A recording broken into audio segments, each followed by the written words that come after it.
क्या आपने कभी सोचा है कि जीवन में असाधारण सफलता हासिल करने के लिए क्या करना पड़ता है?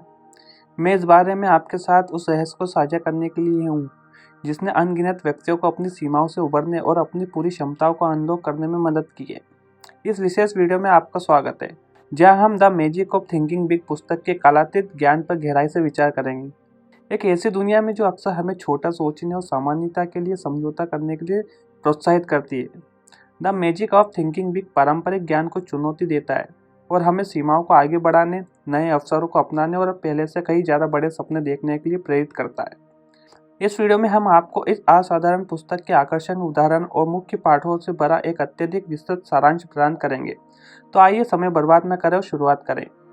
नंबर 1, विश्वास। The magic of thinking big का शुरुआती अध्याय हमारे भविष्य को आकार देने में विश्वास की शक्ति पर जोर देता है। लेखक बताते हैं कि हमारी मान्यताएं स्वयं पूर्ण भविष्यवाणी के रूप में कार्य करती है। यदि हमें विश्वास है कि हम कुछ हासिल कर सकते हैं, तो दृढ़ संकल्प के साथ प्रयास करेंगे और अन्यथा उसे हासिल करेंगे। दूसरी ओर, यदि हम खुद पर संदेह करते हैं और छोटा सोचते हैं, तो हमारे कार्य उस सीमित मानसिकता को प्रतिबिंबित करेंगे। वह प्रसिद्ध एविएटर एमिलिया इयरहार्ट का प्रेरक उदाहरण देते हैं, जो अंटार्कटिका महासागर को अकेले पार करने वाली पहली महिला बनी। कई असफलताओं के बावजूद अमेलिया ने दिखाया कि कैसे खुद पर और अपनी क्षमताओं पर दृढ़ विश्वास ने उसे सामाजिक अपेक्षाओं से आगे बढ़ने के लिए प्रेरित किया। अपनी क्षमताओं में विश्वास अपनाकर हम भी सीमित मान्यताओं के दायरे से मुक्त हो सकते हैं और महानता हासिल कर सकते हैं। नंबर 2, बहाने का इलाज। क्या आपने कभी खुद को अपने सपनों या लक्ष्यों का पीछा न करने के लिए बहाने बनाते हुए पकड़ा है? यह अध्याय उस बहाने बनाने की मानसिकता का गहरा इलाज प्रस्तुत करता है। लेखक का तर्क है कि सफल व्यक्ति बहानेबाजी को अपनी प्रगति में बाधा नहीं बनने देते। इसके बजाय वे अपने कार्यों की पूरी जिम्मेदारी लेते हैं और निरंतर सुधार के लिए प्रयास करते हैं। इसे प्रदर्शित करने के लिए लेखक ने एक प्रसिद्ध वैज्ञानिक और आविष्कारक जॉर्ज वाशिंगटन कार्वर की कहानी साझा की है। गुलामी में पैदा होने वाले नक्सली भेदभाव का सामना करने के बावजूद कार्वर ने अपनी परिस्थिति के लिए कोई बहाना नहीं बनाने का फैसला किया। इसके बजाय उन्होंने हर झटके को विकास के अवसर में बदल दिया। पूरी जिम्मेदारी लेने की कार्वर की मानसिकता को अपनाकर हम भी अपने रास्ते में आने वाली किसी भी बाधा को दूर कर सकते हैं। नंबर 3, आत्मविश्वास पैदा करें और डर को नष्ट करें।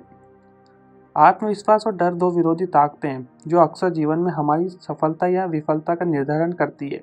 इस अध्याय में लेखक आत्मविश्वास बनाने और डर पर विजय पाने के महत्व पर गहराई से प्रकाश डालते हैं।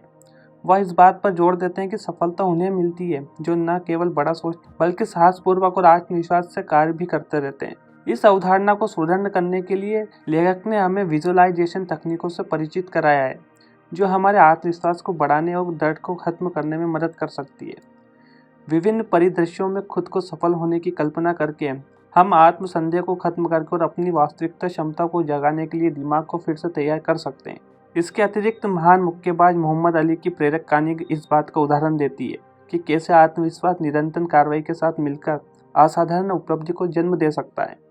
नंबर 4, एक नेता की तरह सोचें। बड़ी सोच की एक पहचान नेता की मानसिकता को अपनाना है। इस अध्याय में लेखक बताते हैं कि नेताओं के पास अपनी वर्तमान परिस्थिति से परे देखने, दूसरों को प्रेरित करने और सफलता की दिशा में एक रास्ता तय करने की अद्वितीय क्षमता होती है।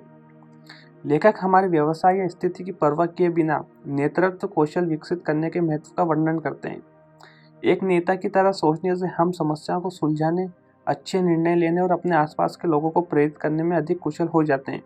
इस बिंदु को स्पष्ट करने के लिए वह द्वितीय विश्व युद्ध के दौरान प्रतिष्ठित ब्रिटिश प्रधानमंत्री विंस्टन चर्चिल की कहानी साझा करते हैं।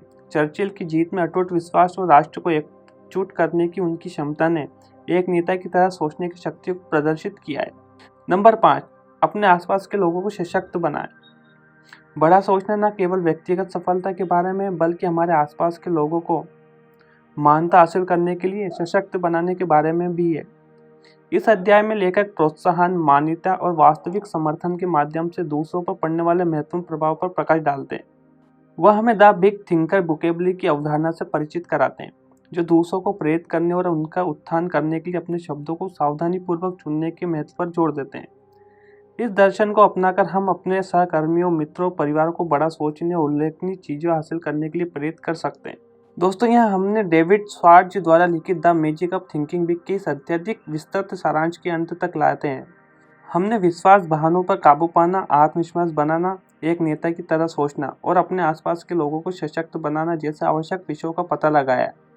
यह उल्लेखनीय पुस्तक हमारी क्षमता का एहसास करने और पूर्णता और सफलता का जीवन जीने के लिए एक रोड मैप प्रदान करती है। याद रखें, बड़ी सोच का जादू हम में से हर किसी के भीतर निहित है। इस पुस्तक में उल्लेखित सिद्धांतों और उदाहरणों को अपनाकर हम सामान्यता से मुक्त हो सकते हैं और असीमित संभावनाओं से भरा भविष्य बना सकते हैं। व्यक्तिगत विकास की इस अविश्वसनीय यात्रा में आज हमारे साथ शामिल होने के लिए धन्यवाद। यदि आपने इस वीडियो का आनंद लिया है तो इसे लाइक, सब्सक्राइब और किसी भी व्यक्ति के साथ साझा करना ना भूलें जो बड़ी सोच का जादू में साझा किए गए ज्ञान से लाभ उठा सकता है। अगली बार तक सोचते रहें और महानता हासिल करते रहें।